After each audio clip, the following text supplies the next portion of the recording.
for MS in US or even in Europe or anywhere around the world, it's a lengthy process. Unlike JEE or CAT or something that we give for that's just one exam. So there are a lot of stuff involved in it. There are a lot of steps. There's a lot of documents and applications that we have to fill. So it's kind of a tedious job.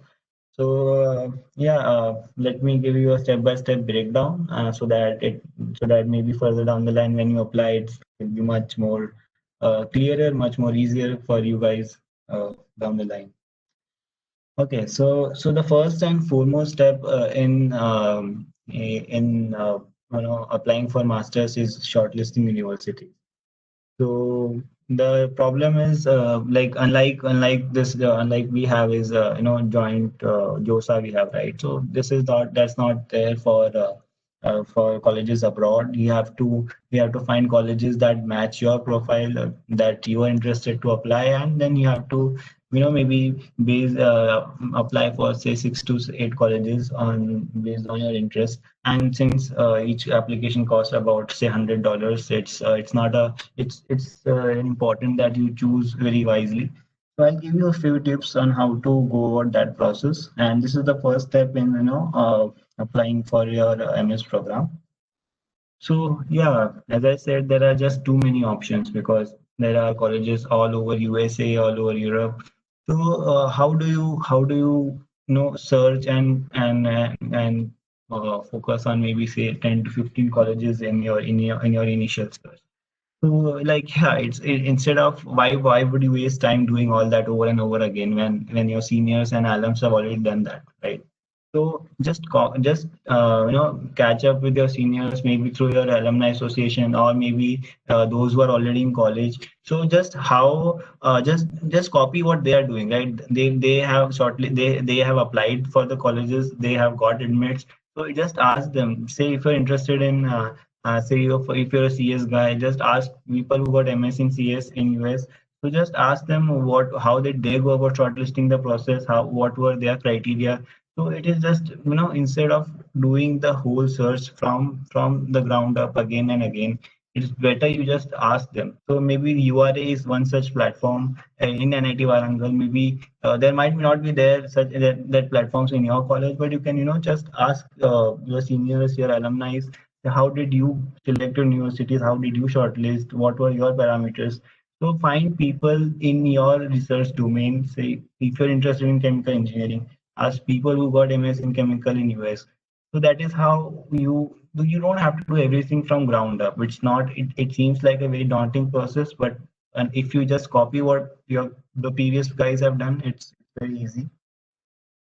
So how do you classify the colleges? That's the general dilemma, like moderate, ambitious, safe.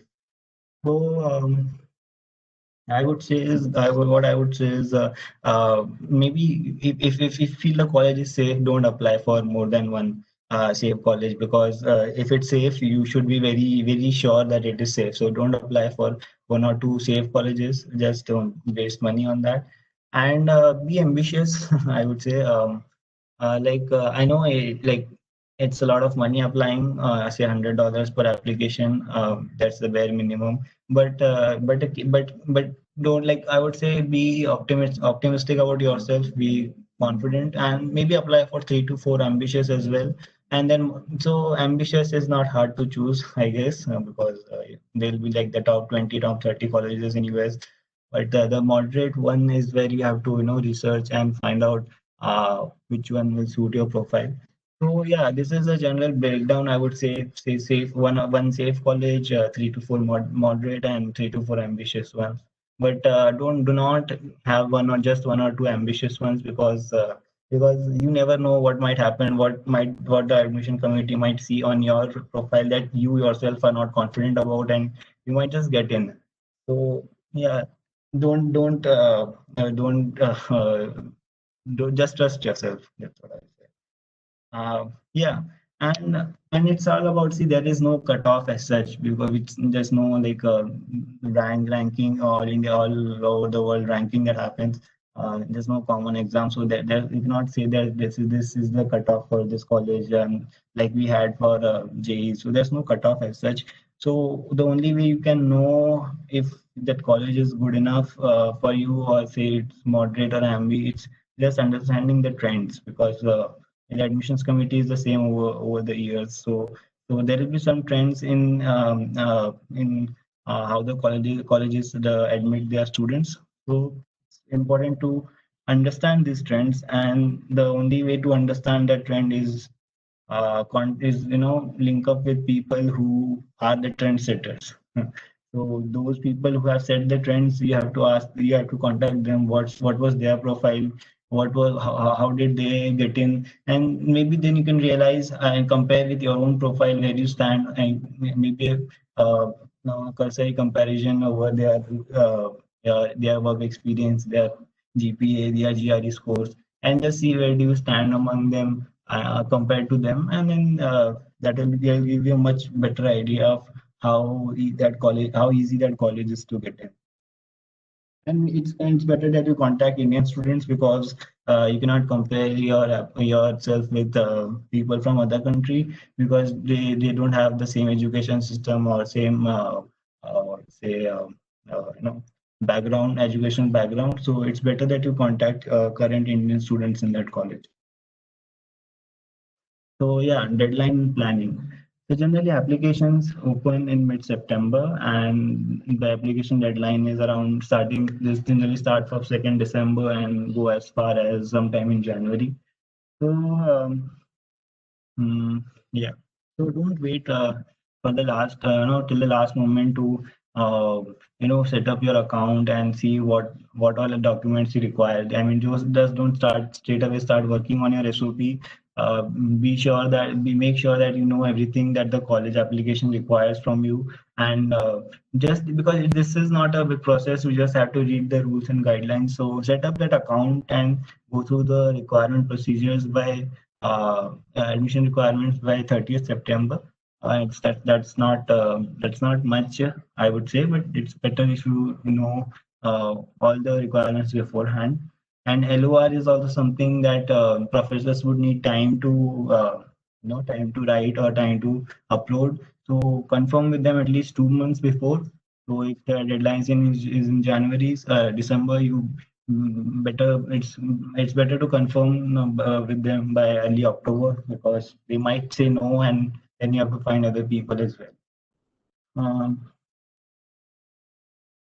GRE TOEFL, I these days it's not required, but it's good enough if you give by 15th October latest. Otherwise, you are just spending time studying for one or two exams, and there's a lot of stuff other than GRE and TOEFL on your application that requires a lot of focus.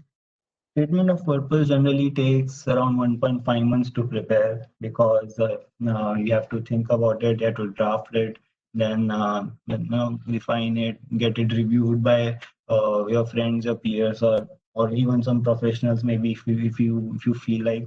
Then you have to again revise and edit it over and over until it's good enough.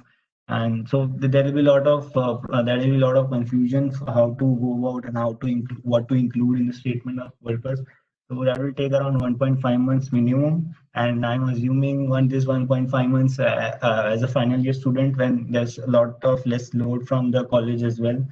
So yeah, if your college has a lot of academic stuff going on in your final year, then I would say 2 months. Or if you're working in a company, like a full-time job, then it's around two months minimum to draft your SOP. So yeah, and even some colleges demand this something called the PHS, the personal history statement, and again that is around 1.5 pages. So same, it will take around 1.5 months to draft. And some colleges like Stanford, they also require the original transcripts by post. So plan in advance. Don't wait till the last moment, and always use FedEx or DHL to get your stuff couriered. It's expensive, but it's less hassle, less tension, and it'll be you can be sure that the transcripts will be received by the by the college.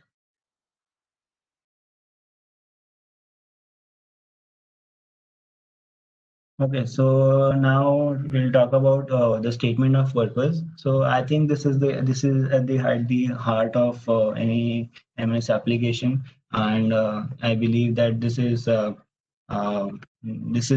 critical document that will that can make a stellar that can make a good CV make look stellar, and even moderate CV look good enough. So yeah, this is a very important document in your application, and so we can I'll be discussing at some length on this.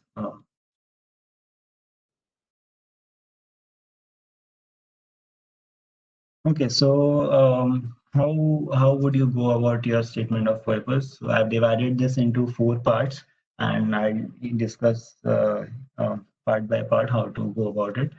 So part one should be an introduction, a very brief introduction about your interest and motivations.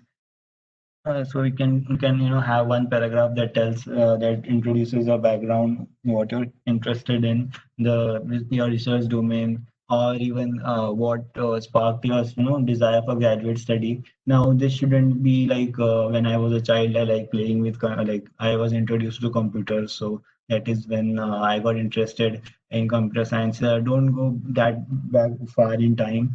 Be very be talk about very relevant stuff, not beyond your class 11 or class 12 or maybe class 10, but do not go about like in childhood I did this and that, so that's not at all acceptable. So be to the point, do not write an autobiography, and just introduce yourself very briefly. And okay, so part two is summarizing your undergraduate and previous graduate career. So you can talk about your research internships or industrial internships, whatever you did, or any other research that you conducted. What was the project? What was the title? Whom did you do with it? And what were your responsibilities? What did you learn? And what were the results? So since academic committee comprises of the professors themselves, uh, you have to be very technical in this area. We cannot be very shallow. The professors will read this, so be very concise and succinct about the technical terms that you use. Also include any important paper or thesis project that you completed, because thesis project basically is the epitome of your undergraduate career.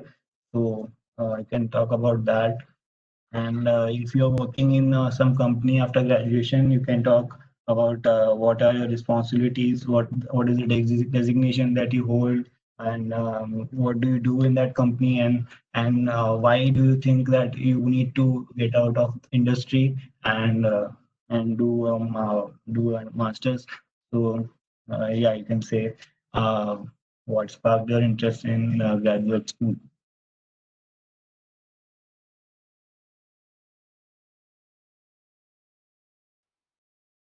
Okay, so so then part three is discussing the relevance of your activities, current activities in the light of what you want to pursue at that particular college. So at the same you have just so part two and part three is basically kind of not very differentiable as such, but you can talk about how your research interest, how your research experiences um, uh, have motivated you to go for MS, and how did this solidify your intention to pursue a master's or a PhD, and what are the skills that you bring along with you in college. And yeah. And so part four, you can elaborate on your academic interest. So now here is the he so till now you have explained what you have been doing over the past few years, and then part four is what you want to do in the future. So you can tell in detail what you want to do in graduate school. what would you like to study? Is there some particular professor that you would want to work with, uh, or maybe some particular lab, specialized lab that is there in the university, and understand the so talk about this stuff in detail. So this shows that you are really interested in getting in. You have done your homework. You have studied the web pages of the college very thoroughly, and you understand the kind of work that's going on, and you are really interested to get in. So you should be very, very thorough with what you write, and at the same time be very concise, because you do not have a unlimited word limit.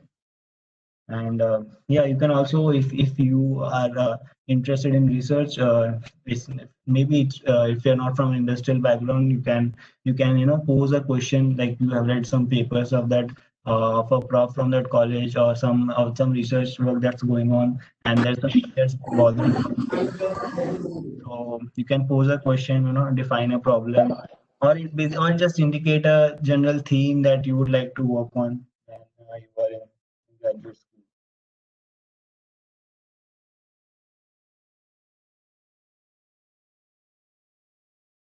Yeah. So yeah.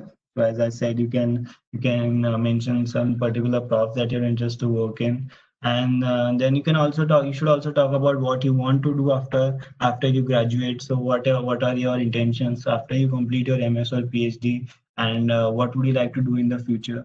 So this is important, because as much as the college is important to you, you are important to the college as well. You are an asset to their university once you are admitted. So what were your intentions after graduation? What goals you have in life? So that is very important for the college as well, because you will be their alumni once you graduate, and so you should also talk about your future plans after graduation, and then and then end your statement in a positive manner, and indicating that you are very excited and ready for the challenges that lie ahead of you.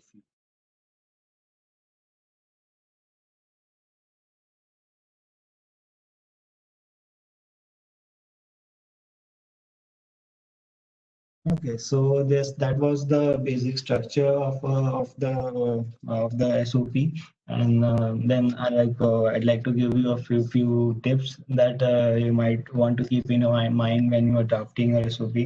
So the first one is it's really, because you're applying to 7 or 8 colleges, you cannot have 7 to 8 different SOPs or documents to submit, and definitely there's not much difference when you're applying for SOP, when you're writing an SOP for different colleges. All the difference will be in 2 or 3 paragraphs when you're talking about that college's department, or some professor in that college, or something more intriguing that you find about the college.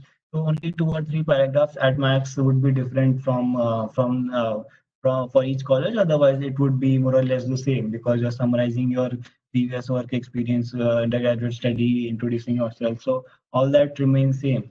So the best way to go about starting with the first draft, the very first draft, is select the most ambitious university you are interested in, and select so you will be very excited. I mean, when you are writing, keeping that university in mind, you will be very enthusiastic, very excited, and very you will work on that very sincerely on that draft, because you are writing for, say, if you want to go into MIT. So you will keep MIT in mind every time you sit down and draft your SOP. So that's very important. Select one ambitious university and draft your SOP for that college. And once you are done with that, you can just tweak this draft for 2 or 3 paras for all the other universities that you are applying to. Yeah.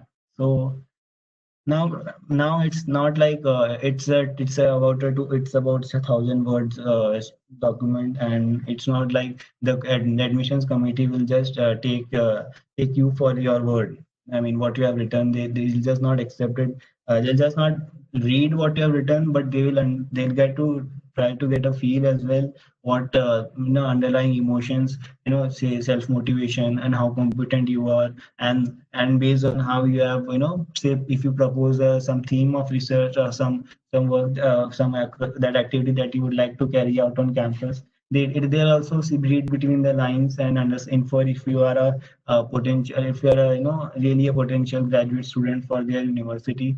So it's not like they'll take you for your word. They also read between the lines. So when you draft your SOP, make sure that the feel is also good enough for the reader. It's not just the words that matter. Yes, and always the your activities as your subject. So talk in active voice, not passive voice. Yeah, and just saying, say, I'm a good leader doesn't make sense. You have to prove it, right? You have to say if you're a good researcher. I mean, I will not take you for your word. I need proof that as if I'm a part of the admissions committee, like how would you justify yourself being a good researcher? So you have to demonstrate everything by example, even your extracurricular stuff. Say you are good at communication skills or leadership or teamwork.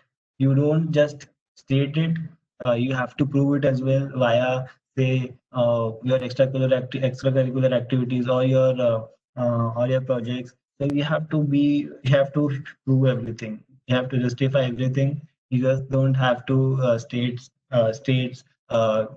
your characteristics. Yeah, so an SOP, so it's not necessary that if you're that some people that all of you have, high CG. So somewhere it happens that sometimes GPA falls,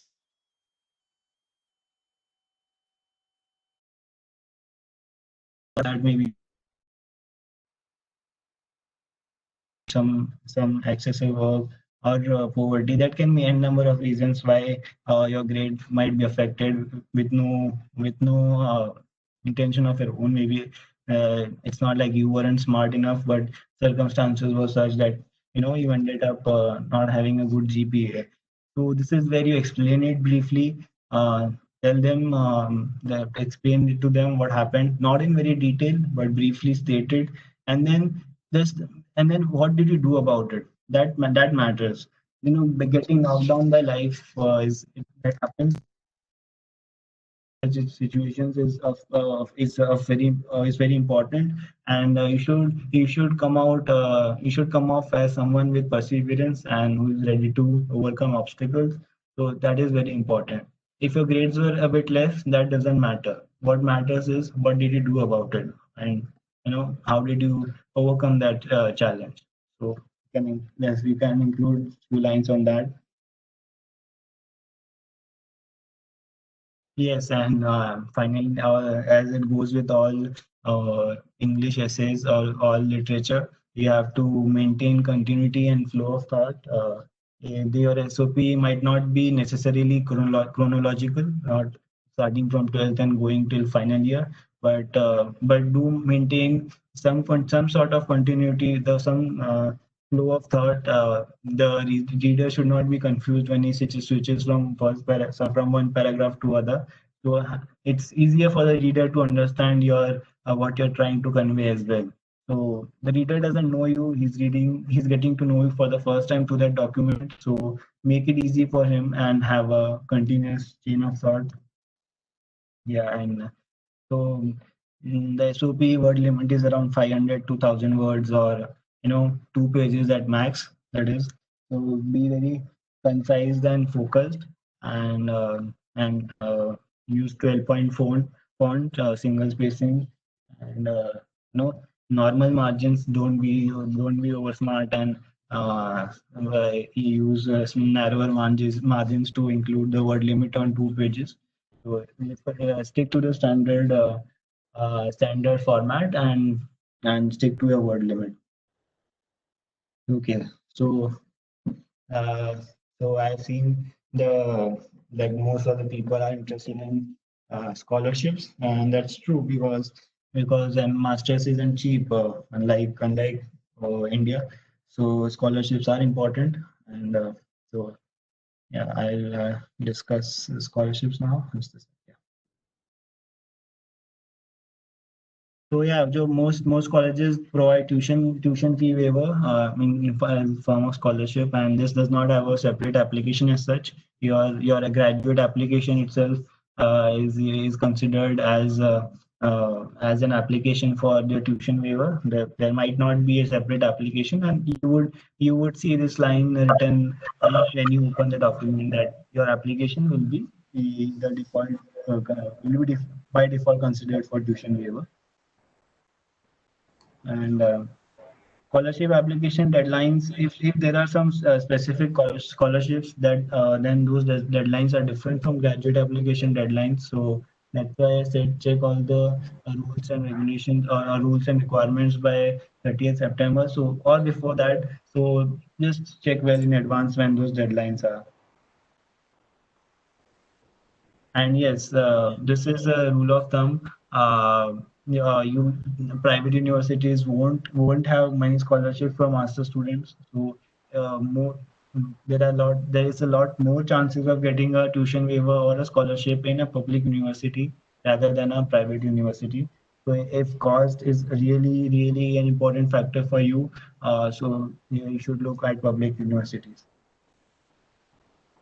Yeah, so in case you do not get a scholarship, so that's not an issue. I mean, yes, masters is costly, but you should also keep in mind that you will be doing an internship after first year for 2 or 3 months. So you will get around $30 an average per hour, and that's 40 hour a week.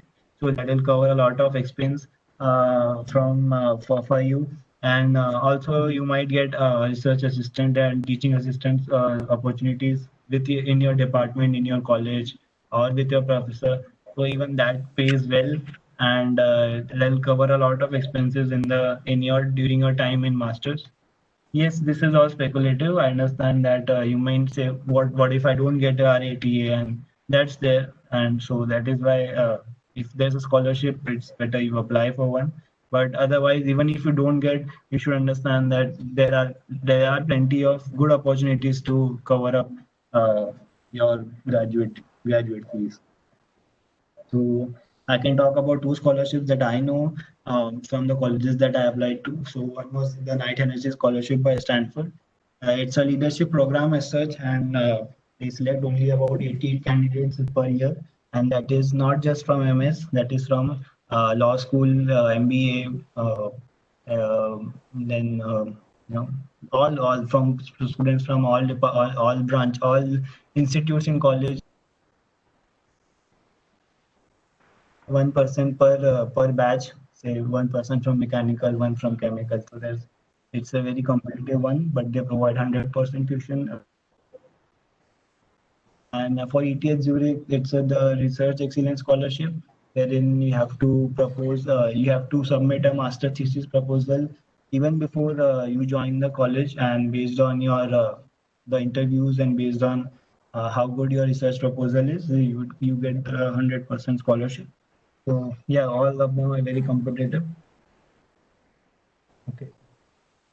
Visa is one another problem, another major issue even after you get an admit. So two important aspects is one is first is I-20.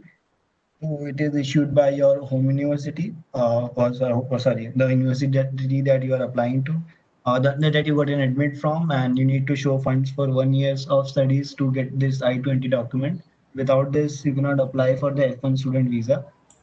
And for F1, the major requirement is you should have an admit letter, and you should be able to show funds for 2 years of graduate studies, as indicated on the university website.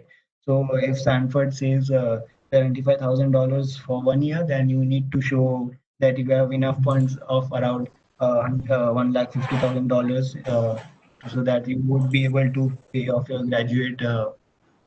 graduate tuition.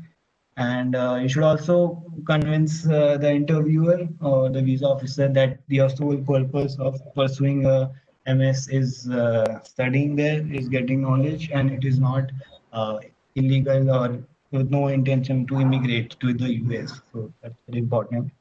And yeah, some basic rules is that you cannot apply for a visa appointment 120 days before the college starts. And once you get the visa, You are not allowed to enter the US 30 days before the start of courses.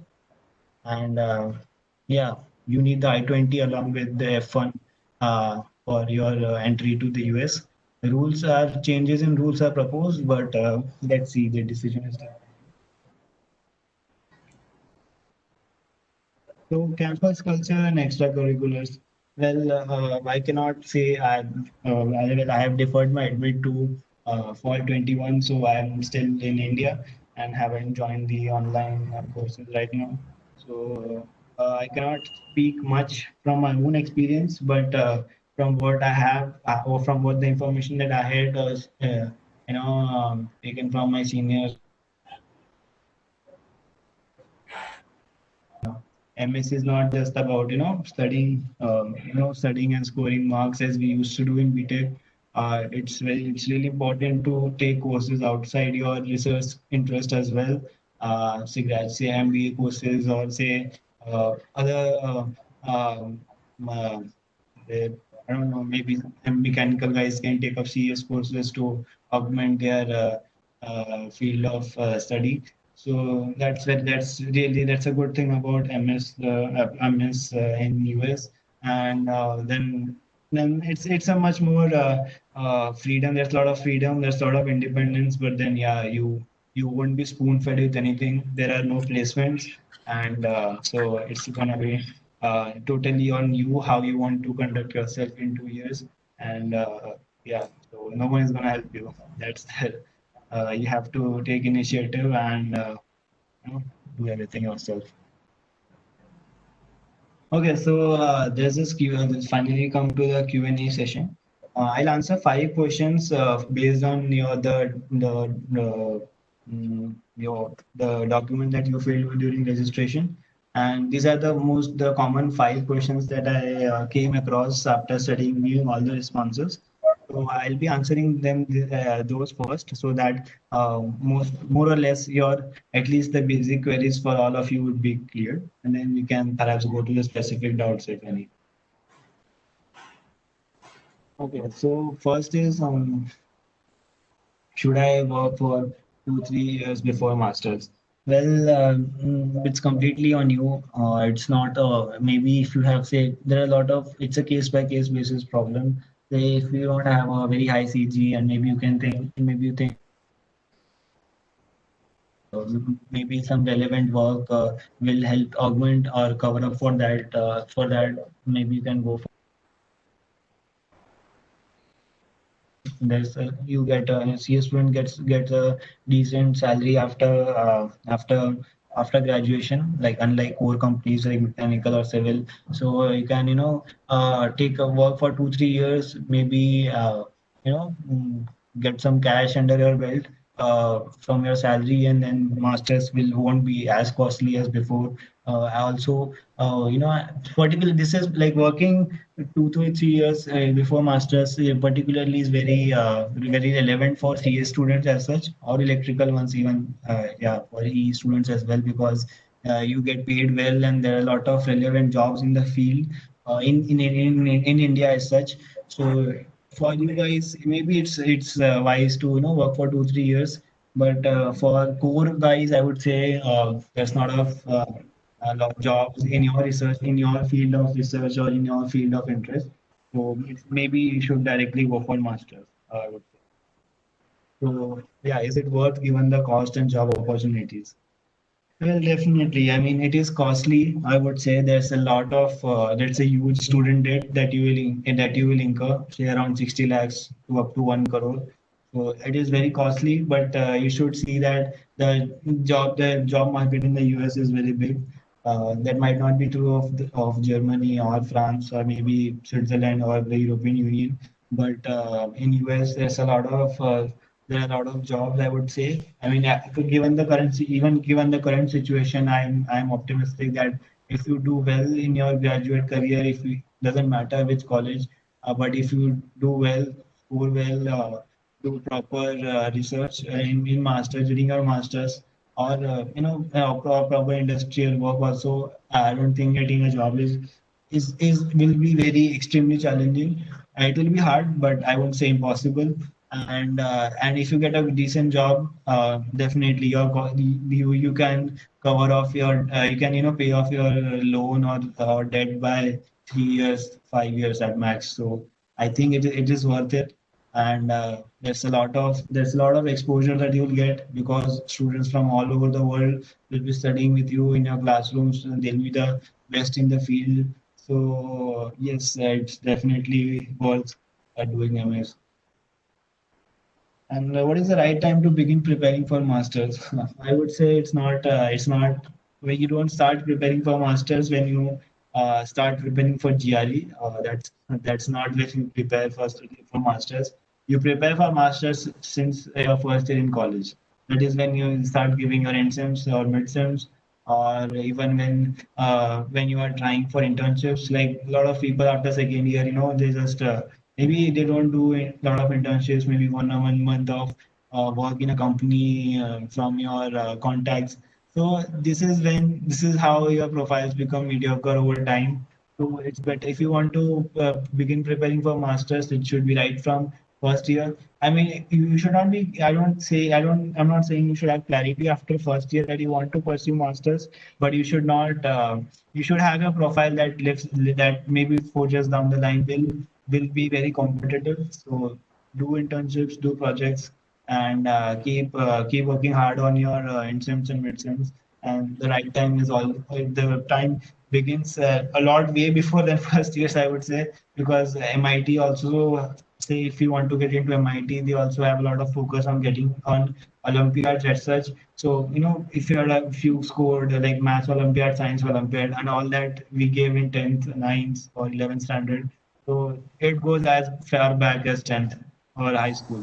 So just be very good at what you're doing at any point of time. Course. And placement is actually a spoon-fed, I would say, ritual that we have in Indian colleges, and that's totally not something that I think that it should be there.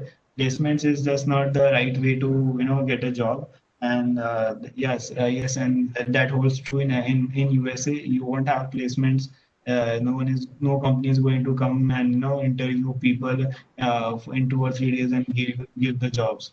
You have to develop your connections. You have to network with people around you, and get contacts, get apply to the HR, mail them, and get a job. So I mean, but that is good because you know because when you're applying from your own end, you know what kind of job you would like to do. So you would be applying to only the jobs that you are interested in, not just first come first serve, or give someone that's giving a high package. So I believe that will be a much better prospect. Uh, yeah, and it's not like people don't get jobs, so it's not like placement is necessary in how much GRE and GPA matter? Well, GRE is waived off more or less in most of the colleges these days, but and GPA, see the point is GRE and GPA are just data points on your resume. So they matter, I guess they matter a lot, but they are not the only part of your application. Your application have tons of other parts, LOR, SOP, your CV. So it is not just GRE and GPA that matter. So yes, nonetheless, you should ensure that they are as high as possible. But once you have given your best, just don't bother about it. If it's low, try to cover it up, no, somewhere else. That's all I would say. So yeah, I will be taking questions from the audience now. Disty, can you moderate? Thank you, Aditya, for really insightful talk about this. We have a lot of questions from the audience. Um, yeah, so I'll just read out the questions, and I guess Okay. can try to briefly answer those. Um, yeah, so the first question is from Raghuvamshi. He asked that it's a general question, and how do you make your profile stand out when we apply for early admissions? And how is the structure of the how do you defer the programs in Ivy Leagues? And yeah, so do the colleges look for exam scores in the early application, or how do we cover the grounds of our application and make it extraordinary? వస్తుంది. Well, I would say, like as far as I know, there is not a lot of rolling admissions in US. It is there in European Union somewhere in some colleges, but in general, I would say to see profile stands out not just due to your GPA or your GRE. It matters maybe what's of prime importance is your internships and your research projects or general projects as well, not just research projects. So that is where those internships and projects are very important because you are doing, spending considerable time on that, 2 or 3 months on your internships or maybe, and some projects like they last even for 5 or 6 months if they are in their if it's in their own college. So that's very important, and also they are of prime importance, I would say, because and the people you are doing those internships and projects under, they will be a recommender as well. So because and recommendations matter a lot. It's just a bona fide document that proves everything that you have written in your SOP, your CV, your GPA, GRE. It's just a bona fide document from a respected individual who is saying yes, this guy is good to go. So your internships will make you stand out, I would say, and not just where you did it. It also matters what project you worked on. It's not necessarily that you have to get internships in top colleges, but yeah, the college should be good enough, and the project should be very relevant to your own field. Thank you, Aditya, for answering that. Um, so our next question is from Harshit. He says that for the ambitious universities, what does the average GRE and TOEFL score look like? Is it advantageous to have a score above 330? Well, personally, I didn't have a score above 330. I had a GRE score of 326. So I gave it again, thinking the same. I thought the same thing that I would need a GRE score of 330. So I retook the GRE and I scored 327. So much like 15K, 15,000 for 1 marks extra. So it doesn't matter really. I'm just stressing it again. It is not the only thing that matters. Yeah, your background as well matters a lot. So you don't need to have 330 plus, 320, 325 plus is all right. 320 plus is maybe on the lower side. So have it 325 plus and it's all right. TOEFL is above 100. Keep it. I mean, it should be above 100, and because we have received education in English since say what since first standard. I mean, I think TOEFL is not a very hard exam. GRE English is very hard. GRE verbal is hard, I would say, but TOEFL is not. It's just very basic English. So you should score above 100, because down the line that score does not just this does not matter for your application, but it also matters when you apply for RA, in college, especially TA in college. So if it's not up to the mark, it's difficult to get a TA job in college. So TOEFL, there can be no excuse for having a less than 100, 110 in TOEFL. Thanks a lot, Aditya. I really didn't have any idea about the TA section personally. So yeah, that was really helpful. So I'll just shift to the next question from Nikhat. Yeah. She says that when we express that area of interest in SOP, how technical do we have to keep it? And talk about a professor in their college. Isn't that what everyone will do? How will you make it stand out? Okay. So the first part I would say is I mentioned it in previously as well. So professors will be on the admissions committee. So your professors will be there reviewing your applications. If you mentioned I want to work on fluids or something, then professors from that field of interest or say mechanical engineering will be there to review your documents. So it is important that you should be very technical. You should and technical as well as concise. You should not just go copying stuff or ranting about stuff that's already there in reference books or something. But you should be very technical and precise as to what you wish to work on and what your research interests are. So be as technical as you can, and but be original, I would say, or just don't copy paste from anywhere, because they are more experienced than you, and they'll definitely get to know that if you do that. Secondly, I would say is uh, see, yes, everyone does that. That's true. That everyone will do that. But say that's the thing. If you say if you define a problem statement, or if you say that I read your this is the research I read from this is your research that I read, and this is something that maybe can be improved upon, or this is something that I feel we can work on. So that will give you the extra edge, because you are not just saying, yes, I read your research and found it exciting. That everyone can write. But if you go a step forward and actually read what they are doing, go through their past projects, their past partnerships with different companies, and see what they have worked on. If you can find something that intrigues you, or that maybe you are not clear about, so you can talk about that stuff, and that will show that you are not just saying for the sake of it that you're excited, but you have actually gone through what they have done in the past.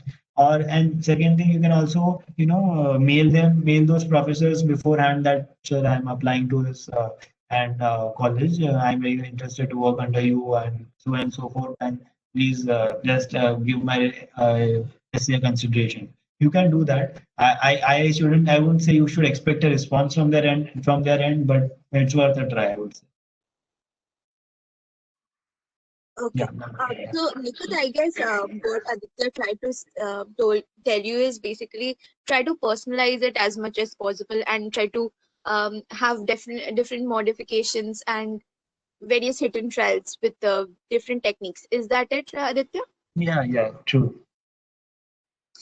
Okay. Thanks again. There is the next question from Nikit again. Um, Okay. she says that is there in some way we can apply, we can properly be informed about all the scholarships available. Also, any thoughts about how easy or difficult it is to get an internship or RA or TA in a graduate school? See, scholarships, there's no list as such, I would say. Someone would have made it on and posted it on Quora, Medium, or something. But you can do that. I didn't do it, but you can do that if you want. There are only two ways to go about it. Is either you ask people who already, I ask people like people who have got these scholarships, or maybe are working in that college, and ask them if their batchmates have received some form of scholarships, or you can just go on the university webpage.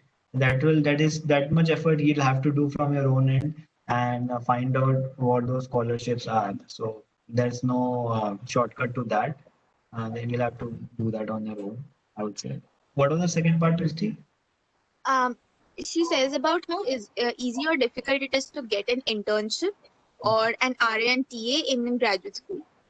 Okay, so that is very very department specific, not even college specific. I would say it's very department specific. How much your department has R&T positions available. It also depends on, like, say the year you joined, right? Say the year that you joined, there are a lot of PhD guys who are already working as TA and RA. So maybe you won't be lucky and you don't get it in the first year. But say if you join at a time when most of the PhD students are leaving or completing their thesis, and there's a lot of opportunities available, so you might get very easily in the first semester itself. So it's not it's a role of it's just luck. If you get it, you get it, or if you don't, maybe it will take time before you get one. But you can also look for other jobs on campus as well. There are a lot of administrative jobs as well. So yeah, it will take up time from your academics. But if you want to earn, there are a lot of, so you can work in the library or admin account or admin stuff, something part-time jobs in college. There's a lot of available, so you can do that.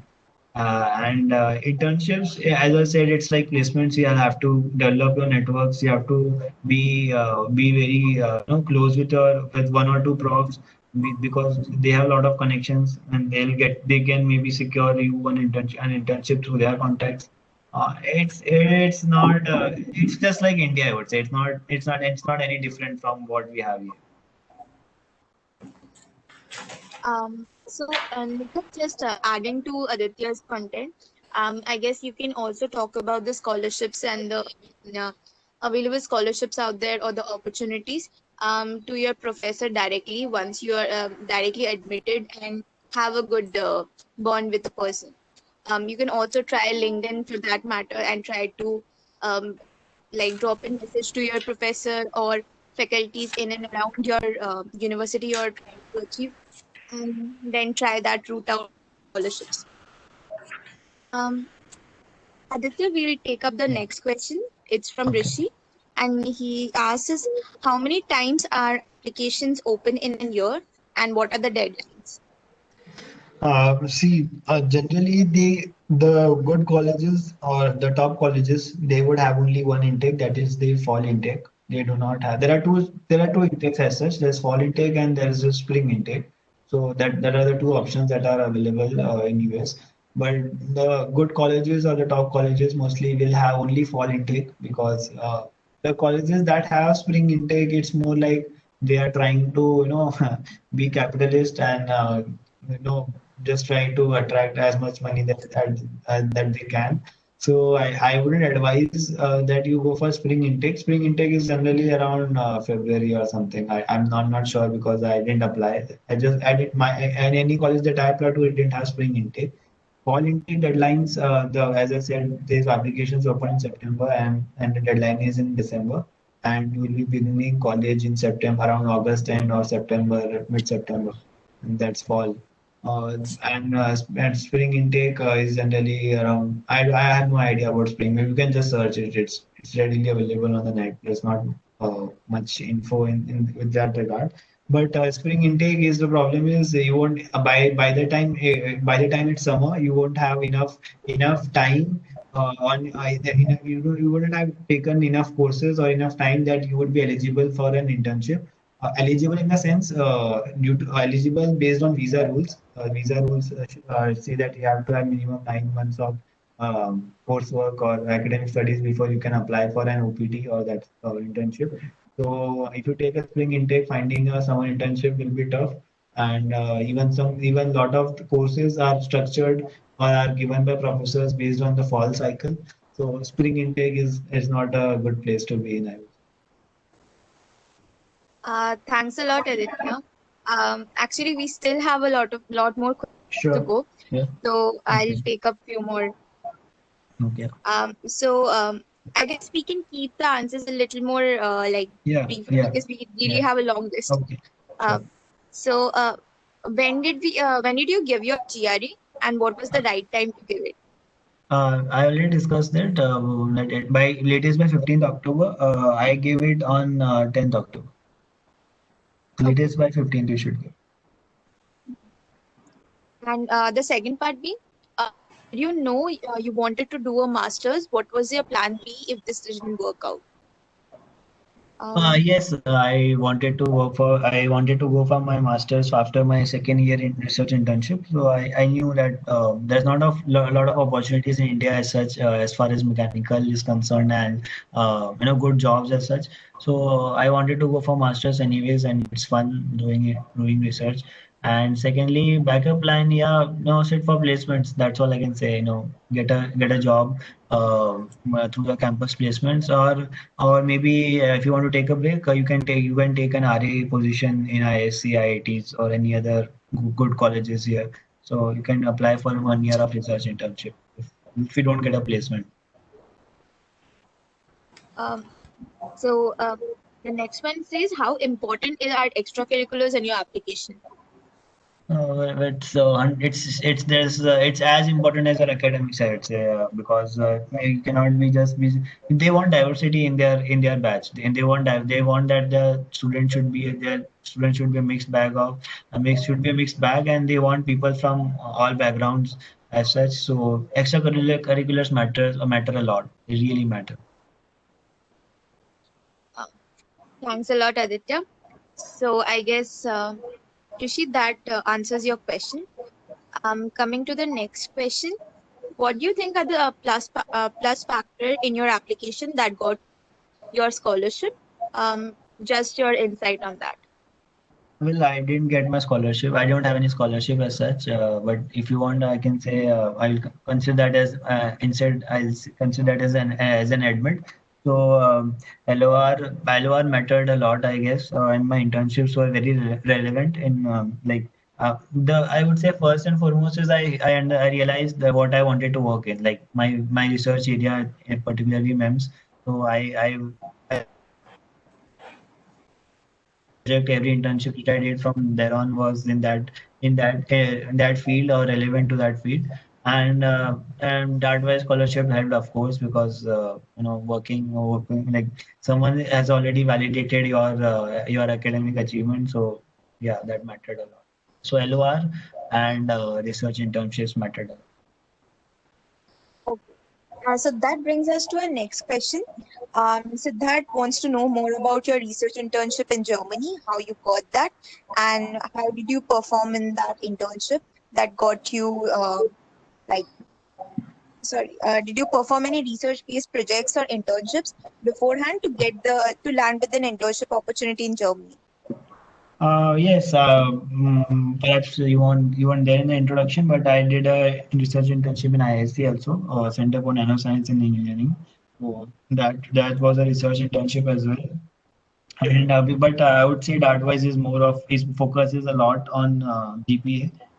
So it was high at that point as well. Yeah, so that and a few minor projects here and there, and I was also part of extracurriculars as like NITK racing, that's Formula SAE. So all this kind of extracurricular stuff, a good research internship after second year matters.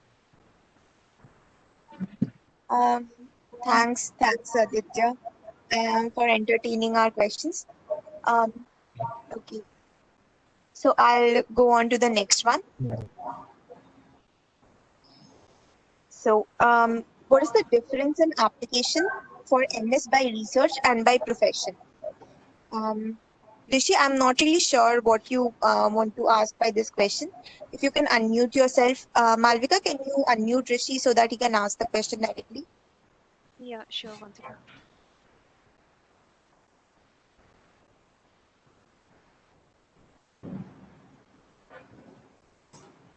Um, Good afternoon. Am I Yeah. audible? I'm Rishi. Yeah.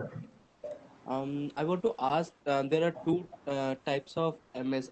I'm not really sure, but I think there are two types, MS in thesis one, and Yeah. the other one is Yeah. the profession. So Yeah. I have heard that the profession one is way, I won't say way more less competitive, but it is less competitive. So I want to know what is the difference between the application of those two and the opportunities after we do the graduation in the two types? So that is my question. Thank you. Yeah, so what we're talking about is MS with thesis and MS with non-thesis. So yes, there are two options, and generally MS with thesis is regarded much better because see thesis projects require a long-term project because you will take up a project for in your second year and you'll be working on it for 7 to 8 months, and then it will be an independent research project that you take up, and you will be working with your profs and other departments, other students. So that really that and having a good thesis project shows initiative from your end, and it's a I mean you are taking up a project. I mean that itself is a very important part when that the recruiter will look at when you apply for a job. And non-thesis is basically just coursework and scoring marks. So non-thesis is like there's how would you stand out, and there's nothing that the prof can look at and say, oh, I mean, oh, this is the thesis. You cannot even specialize in something. Say, thesis projects allows you to pick up one research domain and work on it. So that is not there in non-thesis. So, but yes, see, I would say then I'd like to take some more time answering this because I still have the same dilemma because Stanford does not have a thesis option. Like it's not there in Stanford engineering, but that they have some provision for research projects as part of coursework. So yeah, I mean, and that's a downside. I mean, point against Stanford, but then again, it's a big name in itself. So yeah, I mean, let's see. But yes, thesis is any day better than non-thesis. Thanks, Aditya. I missed out a question earlier. Yeah. So that's a question by Aryan. He wants to know about that many education counselors ask directly to go for PhD because it's fully funded and it doesn't require GRE and all. Is it really worth to skip MS and pursue directly PhD from US? So my response is you want to why you want to not give GRE not and not you're afraid of taking loans but you're not afraid of doing what you want to do in life. Is that so? Because PhD is no joke. PhD is not like 4 years of coursework. It's not 4 or 5 years of coursework. We have to actually, give proposals. I have to think about a long-term project, think stuff. PhD life is very tough, and then this is no reason to consider PhD instead of MS. We should do PhD only if you are very much interested in research. You are dedicated to science and then only then you should do a PhD because even after so much research I am not sure if I can you can handle PhD. I mean a lot of people quit. That is why I applied for MS. I mean yes I might end up doing a PhD after 2 years of MS and and that point I'll be like okay 2 years I could have directly done PhD but right now I don't think I have the in it me to take a PhD to do a PhD. So think about what you want in life, what you can do in life, and PhD is not easy. So think about that instead of having to skip GRE TOEFL or maybe taking a student loan. Uh, yeah, I see a really interesting question from Nikat here. He asks about do we really like we relate research with masters so much? Is it really required to be interested in research to do masters? That's the first part. And the second part, it can be viewed as studying further in a narrower field and go back and apply to an industry. So how do we make our profile research oriented if we work for 2, 3 years in India? Yeah, definitely. Just because they are interested in focusing and focusing their skills as well. But and there's a lot of there's a general opinion that masters MS is related to research, and that's true. But generally, but I would say I'm doing masters to get a better industry. Uh, Malvika, can you mute the participants? Yeah, you Yeah, can go on. so yes, research in MS is generally related to research. That's what a general opinion is, but it doesn't have to be research oriented. But say when you say if you work on a thesis project, you can have a project that is in the industry. You can collaborate with some industry via your prof and work on some problem that the industry is facing and work on that. It doesn't have to be generally necessarily have to be academic. You can have an industrial project or industrial uh, uh, problem that you can pick up and do it as a thesis project. Yeah, no, it's not necessarily that MS is research. It is not that. Most of the MS guys they go into industry, and those who want to still pursue academia, they do their PhD. So yeah, MS is not research, I would say. What was the second part? Hello, Misty? Oh, sorry, I got muted. Yeah, yeah. So the second part, 1 second.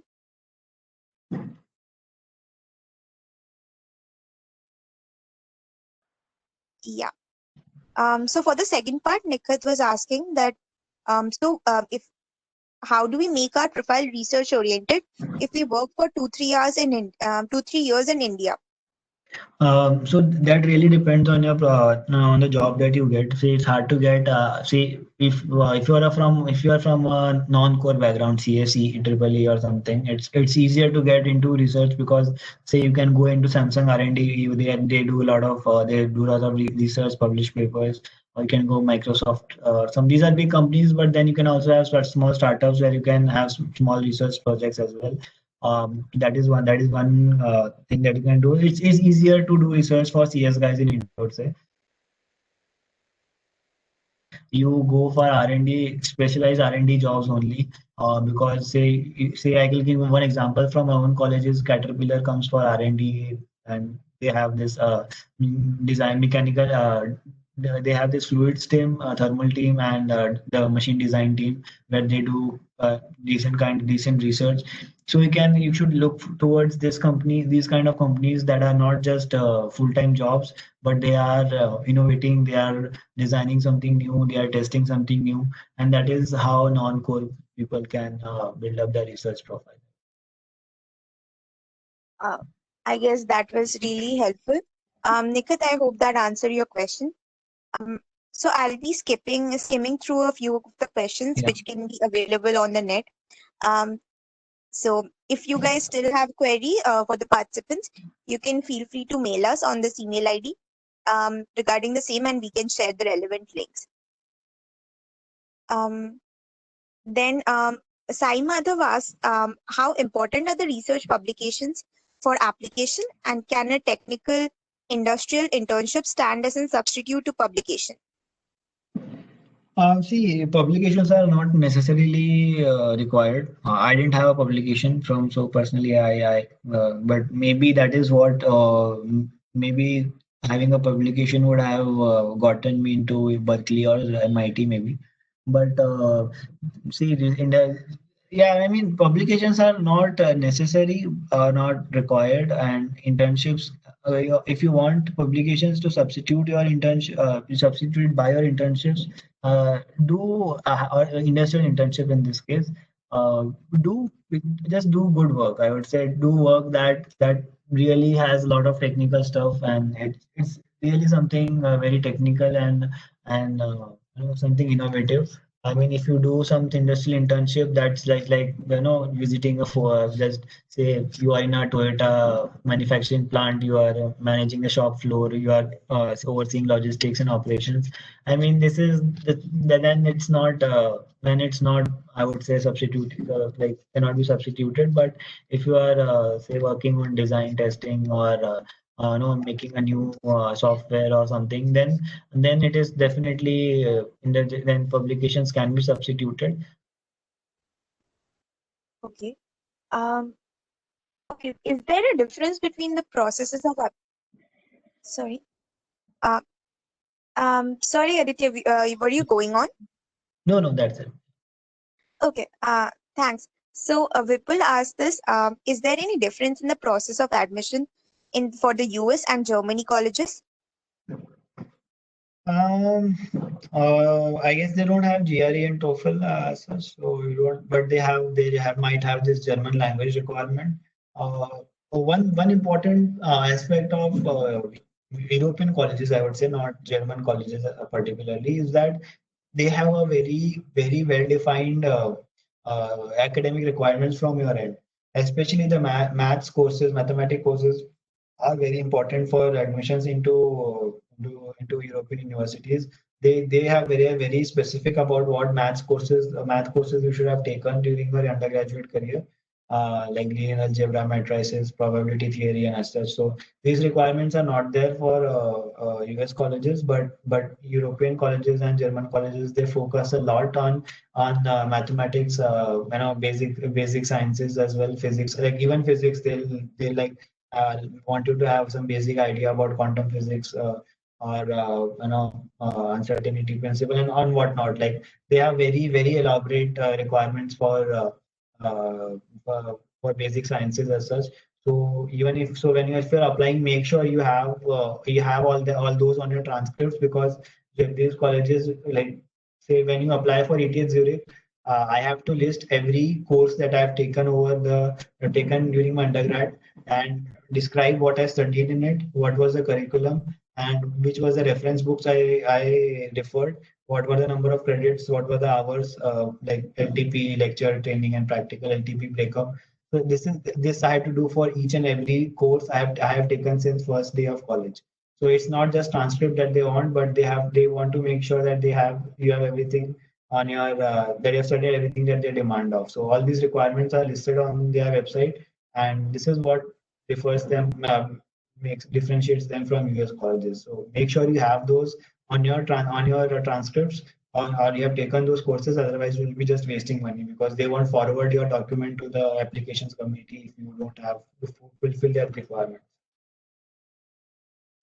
Okay. Yeah. So, Aditya, can you really compare the graduate studies in Europe, USA, and Canada while choosing? How do you compare that?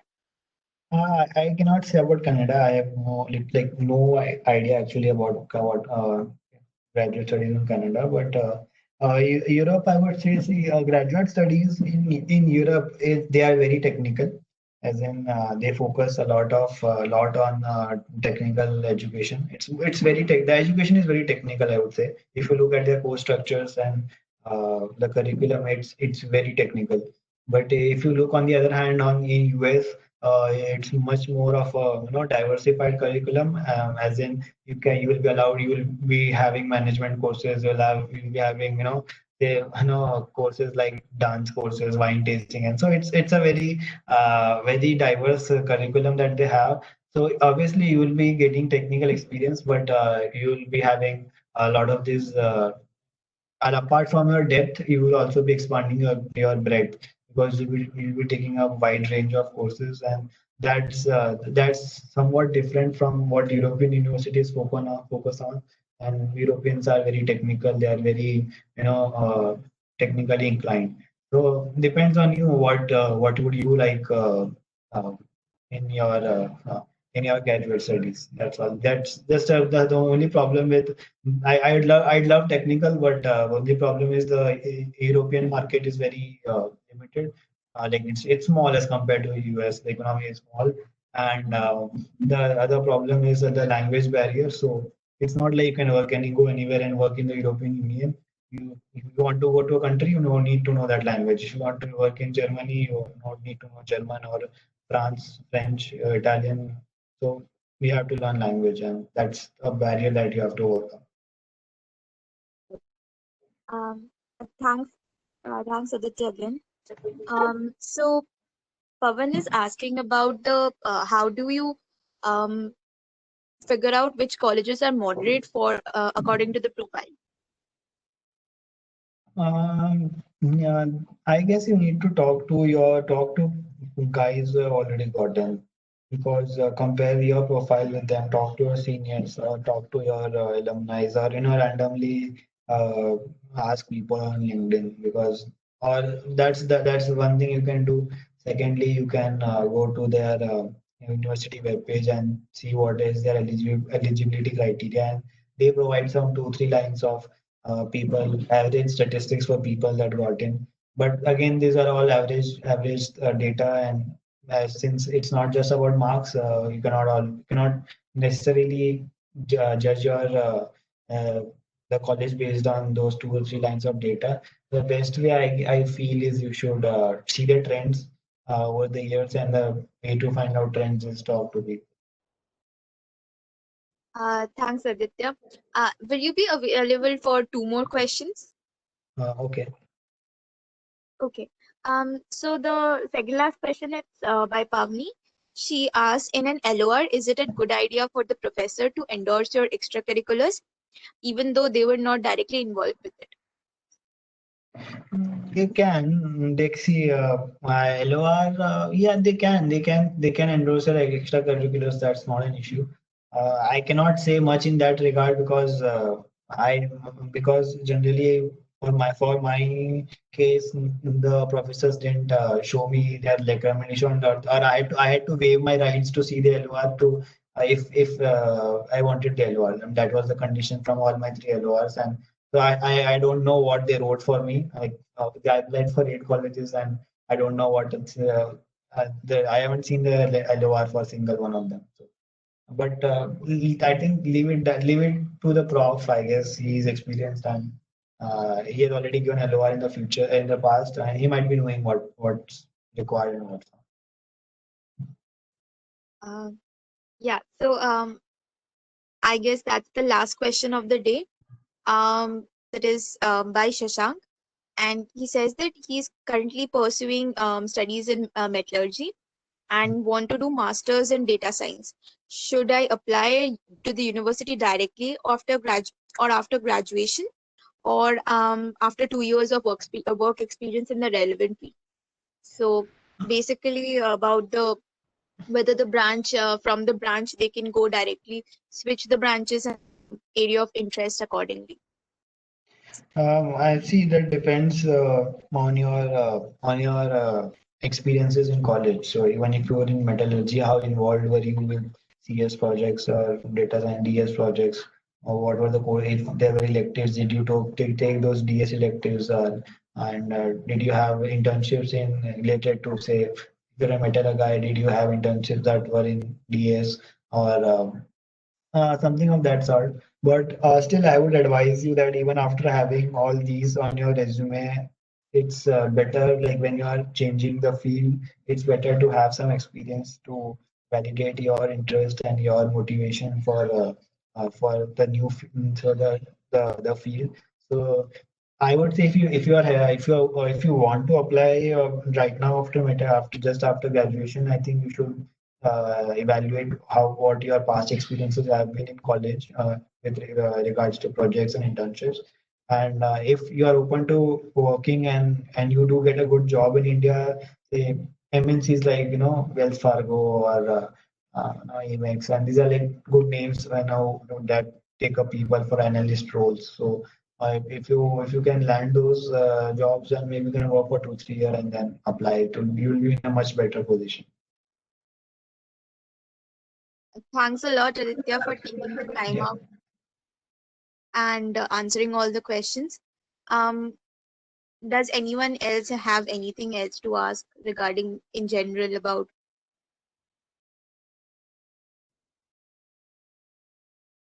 Um, I guess that we come to an end to the questions.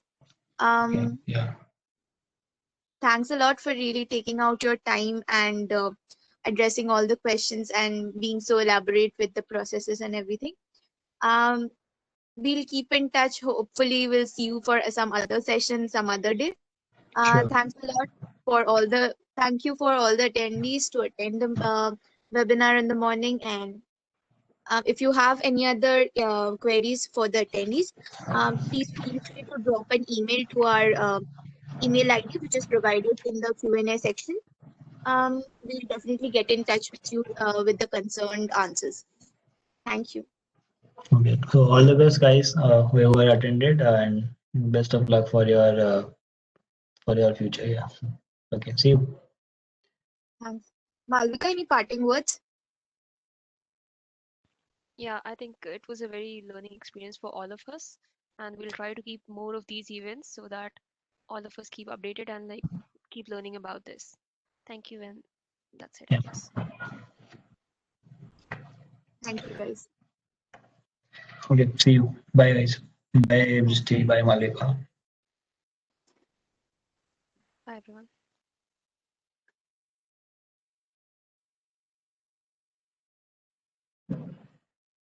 Malvika, we can close the chat.